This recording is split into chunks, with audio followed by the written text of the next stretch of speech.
Hello बच्चों, अब हमारा जो इस वाले वीडियो में हम पैरा नंबर यानी कि पद नंबर 4 को एक्सप्लेन करेंगे, क्योंकि ये हमारा पद नंबर 4 इसका रीडिंग और एक्सप्लेनेशन रह गया था। बाकी 3 हमने आपको नोट करवा दिए हैं, इनका भावार्थ लिखवा दिया है। तो अब आते हैं पैरा नंबर 4 पे, जिसका हमें आज एक्सप्लेन करना है। तो ध्यान से देखिएगा, सुनिएगा और समझिएगा। सबसे पहले है हरि है राजनीति पढ़ाए। यहाँ पे गोपियां क्या कहती है कि हमारे हरि यहाँ पे कौन है? कृष्ण है, जो उनके भगवान हैं गोपियों के। तो वो कहते हैं उनके भगवान, उनके श्री कृष्ण राजनीति पढ़ाए हैं, यानी कि प्रेम में राजनीति करने लगे हैं। क्या करने लगे हैं? प्रेम में राजनीति करने लगे हैं, जो कि गोपियों को बिल्कुल भी अच्छी नहीं लगती है। तो वो क्या कहती हैं यहाँ पे है कि उनके श्री कृष्ण में प्रेम में राजनीति करने लगे हैं। आगे वो कहती है समझी बात कहत मधुकर के, समाचार सब पाए। आगे गोपियां कहती हैं उद्धव से कि हे उद्धव, तुम्हारी बात को मैंने सुना और समझा। ठीक है, किससे कहती है कि हे उद्धव, मैंने तुम्हारी बात को सुना और समझा। ये गोपियों ने क्या सुना और क्या समझा? देखो, बात तो सीधी की सीधी पूरी डिपेंड है उस योग संदेश के ऊपर। तो उनका टारगेट है वो योग संदेश, तो उसी को उन्होंने सुना और समझा। तो समझी बात कहत मधुकर के, समाचार सब पाए। और मधुकर यहाँ जो वर्ड आया है, ये मधुकर वर्ड का मतलब तो होता है भंवरे से, लेकिन यहाँ पे भंवरा किसको बोला गया है? उद्धव को बोला गया है। क्योंकि पहले भी मैंने बताया था कि ये ट्रायंगुलर एक स्टोरी बनी है, तो डायरेक्ट गोपियां उद्धव से, डायरेक्ट भला बुरा उद्धव से गोपियां नहीं कहती हैं, ये भंवरे के माध्यम से सारी बातें कहती है। तो यहाँ पे उद्धव को भंवरा कहकर उन्होंने कहा है कि हे उद्धव, मैंने तुम्हारे द्वारा श्री कृष्ण के सारे समाचार प्राप्त कर लिए हैं, सब कुछ मुझे पता चल गया है, उनके समाचार मुझे मिल गए हैं। आगे वो कहती है एक अति चतुर होते पहले ही अब गुरु ग्रंथ पढ़ाए। अब श्री कृष्ण से उद्धव से गोपियां कहती हैं कि हे उद्धव, तुम पहले से ही बहुत चतुर समझदार थे। ठीक है, यहाँ पे गोपियों ने किसके लिए ये शब्द उपयोग किया है? उद्धव के लिए। ध्यान रखना, गोपियों ने उद्धव के लिए क्या? एक अति चतुर होते पहले थे ही। गोपियां उद्धव को चतुर मानती हैं, बहुत चतुर मानती हैं। आगे वो कहती हैं पहले ही अब गुरु ग्रंथ पढ़ाए। अब और तुम्हारी चतुरता में 4 चांद लग गए हैं। 4 चांद कैसे लगे हैं? कि तुम्हें और चतुर बनाने में तुम्हारे गुरु श्री कृष्ण का हाथ है, और उनने तुम्हें कैसा बना दिया है? और चतुर बना दिया है, महाचतुर बना दिया है। ठीक है, ज्ञान दे दे के तुम्हें और निपुण बना दिया है चतुराई में। ठीक है, बड़ी बुद्धि जानी जो उनकी, योग संदेश पठाए। अब बात आती है इस लाइन में गोपियां श्री कृष्ण को बताती हैं के लिए बात करती हैं। क्या कहती हैं कि बुद्धि बड़ी जानी जो उनकी। देखो, श्री कृष्ण को गोपियों ने क्या कहा है? पहले से ही बुद्धिमान थे, पहले ही बुद्धि उनकी बुद्धिमान थे, लेकिन अब तो महाबुद्धिमान हो गए हैं, उनकी भी बुद्धि बढ़ गई है। अब तो गोपियां कहते हैं जितनी बुद्धि थी उससे तो कई गुना इजाफा हो गया है, कई गुना ज्यादा बुद्धिमान बन गए हैं उनके श्री कृष्ण। कटाक्ष है, व्यंग है उनके ऊपर। बड़ी बुद्धि जानी जो उनकी, योग संदेश पठाए। आगे वो जी कहती हैं कि ये बुद्धि बढ़ गई है, ये उन्होंने कैसे अनुमान लगाया, कैसे पता चला कि श्री कृष्ण के, ये उनका एक एक्सपेरिमेंटल बात उन्होंने बोली है कि हमें कैसे पता चल गया? हमें तो पता चल गया ऐसे कि उन्होंने हम लोगों के लिए प्रेम की जगह योग भेज दिया। इससे पता चल गया कि आप राजनीति में निपुण हो गए हैं, प्रेम तो श्री कृष्ण भूल ही गए हैं, प्रेम में राजनीति करने लगे हैं। इसीलिए उसका प्रमाण कैसा है? ये संदेश उसका प्रमाण है, ये संदेश उनकी बढ़ी हुई बुद्धि का प्रमाण है।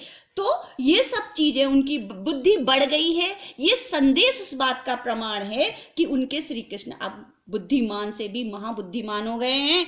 आगे वो जो कहते हैं उद्धव भले लोग आगे के, परहित डोलत धाय। आगे वो कहती है कि हे उद्धव, वो पहले के लोग, पुराने समय के लोग बड़े ही प्यारे लोग थे, बड़े ही भले लोग थे, बड़े ही अच्छे लोग थे। क्यों अच्छे थे? क्योंकि ये दूसरों के हित में दौड़ते फिरते थे, दूसरों को हित करने के लिए भागे चले आते थे, 1 मिनट की भी देरी नहीं करते थे। इसलिए ये पुराने लोग, गोपियां कहती हैं, बहुत अच्छे थे उद्धव। अब अपने मन फेर पाही चलत जू होते चुराए। गोपियां यहाँ एक डिमांड रखती हैं। क्या डिमांड रखती हैं? कि मथुरा जाते वक्त श्री कृष्ण उनके मन और हृदय को ले गए थे। श्री कृष्ण मथुरा जाते वक्त उनके मन और हृदय को ले गए थे। अब वो मन और हृदय वापस चाहती हैं, जो उन्होंने मथुरा जाते वक्त चुरा ले गए थे। यानी कि जो प्रेम भरा हृदय श्री कृष्ण के पास था, वो गोपियां अब वापस चाहती हैं। क्योंकि गोपियों को ये राजनीति श्री कृष्ण की बिल्कुल भी पसंद नहीं आती है, तो वो इसीलिए वो अब अपने मन फेर पाही हैं, वापस चाहती हैं। फेर वापस कर दो, कहते नहीं हम फेर दो, वापस कर दो, फेर देंगे इस चीज को। तो वो यही फेर अपना वापस चाहती हैं। कब का? जो उनका हृदय, जब का प्रेम भरा हृदय, जब श्री कृष्ण मथुरा जाते वक्त उन गोपियों का हृदय ले गए थे। आज कंडीशन ये है कि वो उनसे वापस चाहती हैं। हो गया? इतना समझ में आ गया होगा आपको। आगे की लाइन देखते हैं। ते क्यों अनीति करे आपुन, जो जे और अनीति छुड़ाए। गोपियां ये कहती हैं कि बे हम लोगों पर अनीति क्यों कर रहे हैं। यहाँ पे अनीति का इन द सेंस है अन्याय।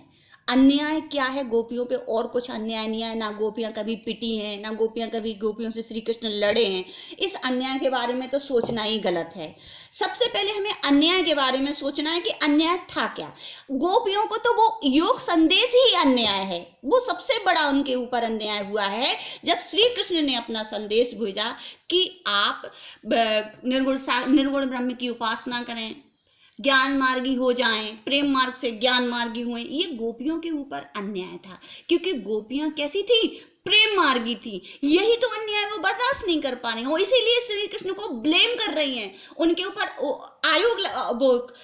आरोप लगा रही हैं। ते क्यों अनीति यहाँ पे अन्याय, अनीति, ये सब किसके लिए आया है? उस योग संदेश के माध्यम से गोपियों ने अपने ऊपर क्या बताया है? अन्याय होना बताया है। तो वो कहती हैं वे क्यों हमारे ऊपर अन्याय करने लगे। क्योंकि श्री कृष्ण को जो वो जानती हैं, वो ऐसे रूप में जानती हैं कि ये तो वो व्यक्ति हैं जो अन्याय और अनीति से हम लोगों को आज तक बचाते चले आए, बचा रहे थे। लेकिन आज तो श्री कृष्ण उनके ऊपर अनीति और अन्याय कर रहे हैं। समझिए, जो गोपियों को हमेशा अनीति और अन्याय से, अधर्म से बचाता चला आया हो, आज वही व्यक्ति उनके ऊपर अन्याय और अनीति का काम कर रहा हो, कितनी बुरी बात है उनके लिए। तो गोपियां कहती हैं पता नहीं क्यों कर रहे हैं ऐसा, क्यों करने लगे ऐसा, क्यों हो रहा है हम लोगों के साथ ऐसा। क्योंकि श्री कृष्ण ऐसे नहीं थे। आगे वो बोलती है, राज धर्म तो यही सूर, जो प्रजा न जाहि सताए। अब गोपियां क्या कहती हैं? सूर के माध्यम से अपनी बात कहती हैं कि गोपियां कहती हैं कि हे सूर के माध्यम से कहती हैं कि हे उद्धव, राजा का धर्म क्या होता है? राजा का धर्म तो ये होता है कि अपनी प्रजा का पालन पोषण करता है, अनीति, अन्याय और अत्याचार से प्रजा को बचाता है। अच्छे राजा का धर्म तो यही है। बात समझ रहे हो? अच्छे राजा का धर्म तो यही है जो प्रजा के हित में है। क्योंकि प्रजा को वो अनीति, अन्याय है और प्रजा को से बचाता है, उसे सताता नहीं है, उसकी रक्षा करता है। परंतु यहाँ पे श्री कृष्ण के ऊपर तो उल्टा है। राजा का धर्म पूछ रहे हैं कि क्या है? यही है कि जो अनीति अन्याय से बचाता है। राज धर्म तो यही है सूर, जो प्रजा न जाए सताए। लेकिन गोपियां ये सूर से के माध्यम से यही कहती हैं कि राजा का धर्म तो यही है कि वो प्रजा को अन्याय, अत्याचार से बचाता है, परंतु उनके साथ ऐसा नहीं हो रहा है। तो सबसे पहले गोपियां इस वाले पद, ये वाला हमारा पद, इसका एक्सप्लेनेशन खत्म होता है। लेकिन इसमें एक गहरी बात निकल के आई है, वो है गोपियों की इच्छा। गोपियों को एक तो सबसे पहली जो इच्छा है कि सबसे पहले जो इच्छा जो उन्होंने जाहिर की है कि वो जो श्री कृष्ण ने योग संदेश भेजा ना, उस योग संदेश को श्री कृष्ण वापस ले लें, और जो उनकी पूरे पदों में जो उनकी प्रॉब्लम रही है, श्री कृष्ण स्वयं यहाँ आए। ये है गोपियों की आंतरिक इच्छा। समझ रहे हो? गोपियों की आंतरिक इच्छा इससे बिल्कुल जाहिर होती है कि श्री कृष्ण अपना योग संदेश वापस लें, स्वयं दर्शन के लिए आए। ये गोपियों की एक आंतरिक इच्छा के रूप में प्रकट होती है सूर्य के पदों के माध्यम से। ठीक है। और दूसरी हमें यहाँ पे ये हमने देखा है कि गोपियों ने एक चीज इंडिकेट की है, एक तो कि उनके प्रेम में, श्री कृष्ण के बीच जो गोपियों का प्रेम है उसमें राजनीति आ गई है। ठीक है।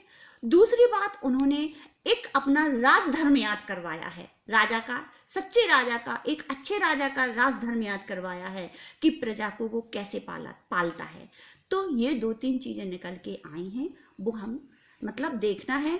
ठीक है। ये हमारा जो पद नंबर 4, इसका एक्सप्लेनेशन अब हमारा खत्म होता है, और इसको अच्छे तरीके से ध्यान से पढ़िएगा। Take care, bye.